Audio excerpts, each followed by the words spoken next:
Hello everyone, this is Dr. Adel Bandok, Professor of Anatomy and Neuroscience, Mansoura University, Egypt. I will talk about the male genital system. The male genital system is formed of three components: primary sex organ, and secondary sex organs, which are the genital ducts, and external genital organ, which is the penis. So the primary sex organ is the testis. The secondary sex organs are the genital ducts and glands. Start by the epididymis, then vas deferens, then seminal vesicle. Seminal vesicle and vas deferens unite to form ejaculatory duct. Then the prostate gland, another gland, bulbo-urethral glands, and the urethra. Start by the testis.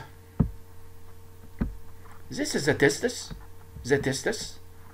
Of course, men have right and left. And you have to be aware that the two are present inside the scrotum, because undescended testis, especially abdominal testis, may predispose to testicular cancer. So the testis is located inside a sac called the scrotum, and the testis is located outside the abdomen for temperature regulation, because spermatogenesis and the formation of the sperms take place at a temperature 33 to 34 centigrades. Regarding the function of the testis, it has two main functions: production of the sperms by spermatogonia, production of testosterone by Leydig cells. So we have two cells here, spermatogonia and Leydig cells. Spermatogonia forms the sperms, Leydig cells form testosterone. Then we'll talk about the blood supply, arterial and venous, lymph drainage, and the structure of the testis. Start by the temperature regulation of the testis. This is the scrotum. This is the testis inside the scrotum. The first factor is the presence of two muscles in the wall of the scrotum. These two muscles keep the testis close to the abdomen or away from the abdomen. Close to the abdomen in cold weather, away from the abdomen in hot weather. These two muscles are: the first one is called the dartos muscle. This dartos muscle responsible for wrinkling of the skin of the scrotum, especially when the weather is cold. The second muscle is called the cremaster muscle. This cremaster muscle pulls the testis upward towards the abdomen to increase the temperature of the testis. Second factor is the blood vessels, testicular vessels. Testicular artery brings warm blood to the testis. Testicular veins take this warm blood away from the testis. Sweat glands. The skin of the scrotum is rich in sweat glands for effective cooling, and the skin, the scrotal skin, has almost no fat, no insulation. So factors which controlling the temperature of the testis are two muscles in the wall of the scrotum, dartos muscle and the cremaster muscle. They keep the testis away from the abdomen or close to the abdomen according to the weather. Then testicular vessels. Scrotum is rich in sweat glands for effective cooling, and the scrotal skin has almost no fat. That's why I have three advices to men to keep the testis cool. The first advice is don't wear tight jeans, because tight jeans increase the temperature of the testis.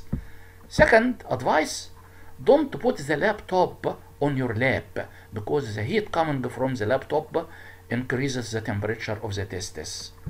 Third advice: don't put the mobile in your pant, because electromagnetic waves might destroy the spermatogenic tissue. Regarding the blood supply, arterial and venous. Arterial supply from the testicular artery. This testicular artery arises from the abdominal aorta, because the testis develops in the abdomen. Regarding the venous drainage, inside the scrotum there are there is pampiniform plexus of veins. This pampiniform plexus of veins forms a testicular vein. The right testicular vein terminates in the inferior vena cava. The left testicular vein terminates in the left renal vein. That's why varicocele is more common on the left side.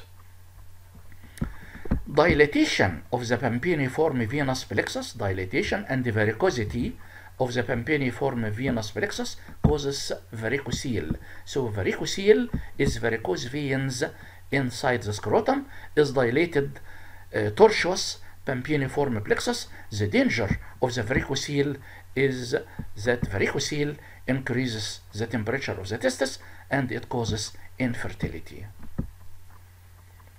Regarding lymph drainage of the testis and the scrotum, according to the blood supply, the testis is supplied from the abdominal aorta by the testicular artery, so lymph drainage from the testis reach the para-aortic lymph nodes. On the other hand, lymph drainage from the skin of the scrotum reach the superficial inguinal lymph nodes. So we have two groups of lymph nodes. Para-aortic lymph nodes drain the testis, superficial inguinal lymph nodes drain the scrotum. Regarding the structure of the testis is surrounded by a capsule called the tunica albuginea, this capsule. And the testis is divided into lobules by septa, about 250 lobules. Each lobule contains two seminiferous tubules. These all the seminiferous tubules fuse to form rete testis. This rete testis is connected with the epididymis by efferent ductules, and the testis is surrounded by a serous sac called the tunica vaginalis. This tunica vaginalis has parietal layer, visceral layer, and a space or cavity in between. What are the cells in the seminiferous tubules?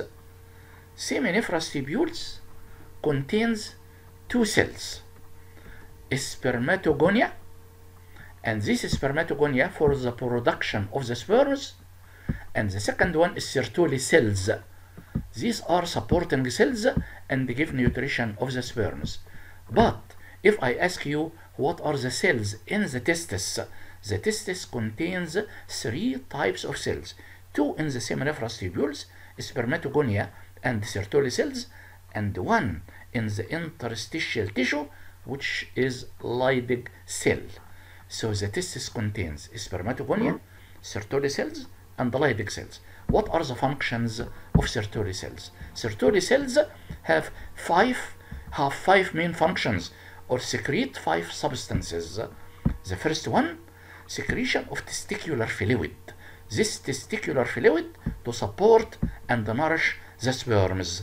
The second substance is called substance that initiate meiosis.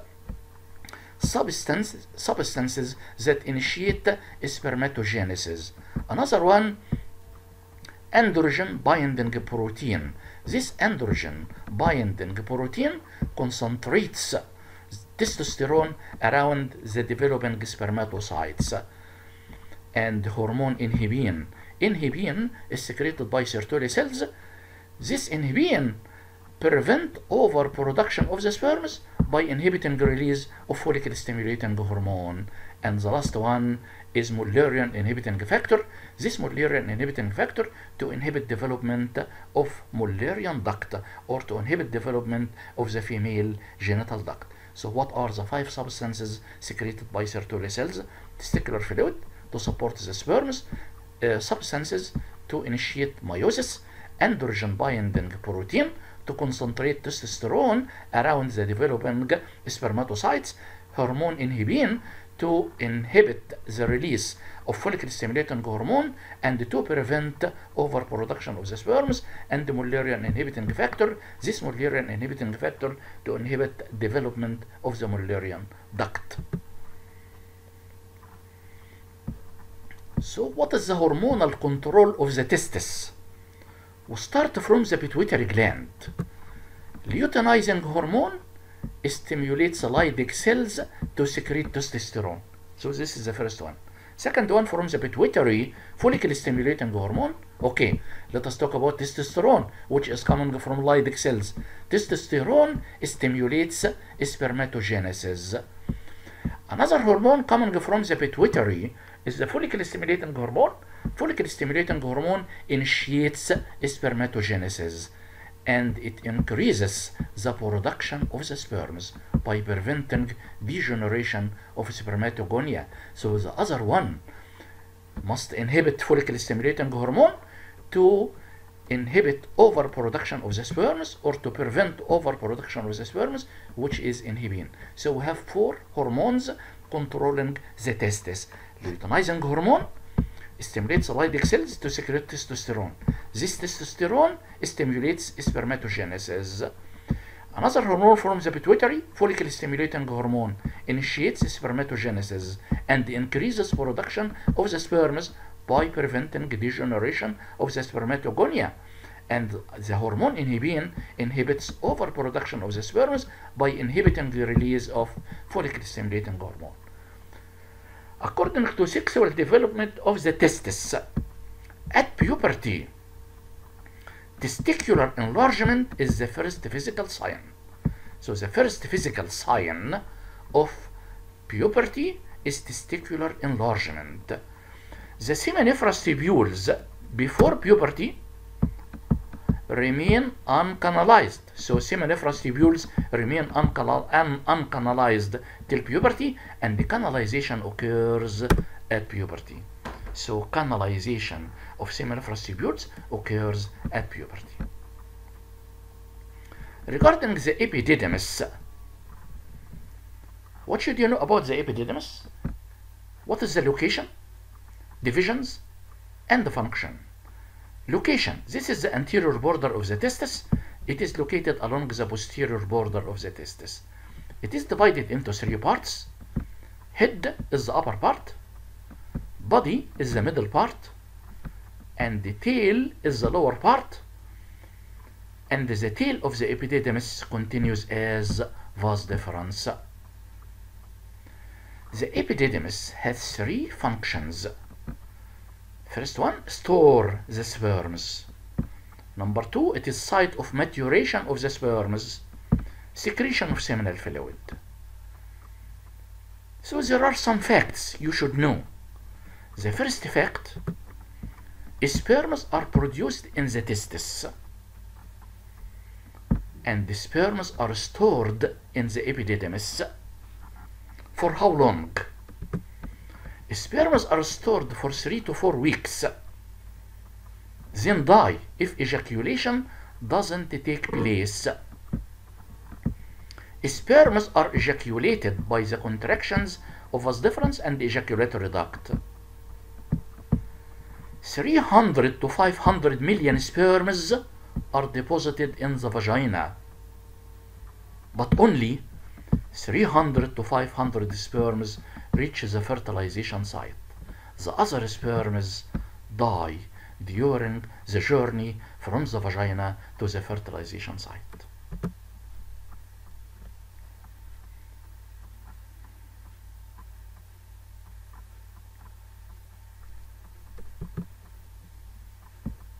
Regarding the vas deferens is about 45 centimeters long. The beginning from the tail of the epididymis, the termination by joining the duct of the seminal vesicle to form the ejaculatory duct. The seminal vesicle is located behind the urinary bladder. It unites with the vas deferens to form the ejaculatory duct. It has 2 functions: secretion of seminal fluid and the secretion of prostaglandins. Regarding the ejaculatory duct, it is formed by the union of the duct of the seminal vesicle with the vas deferens. It opens in the prostatic urethra.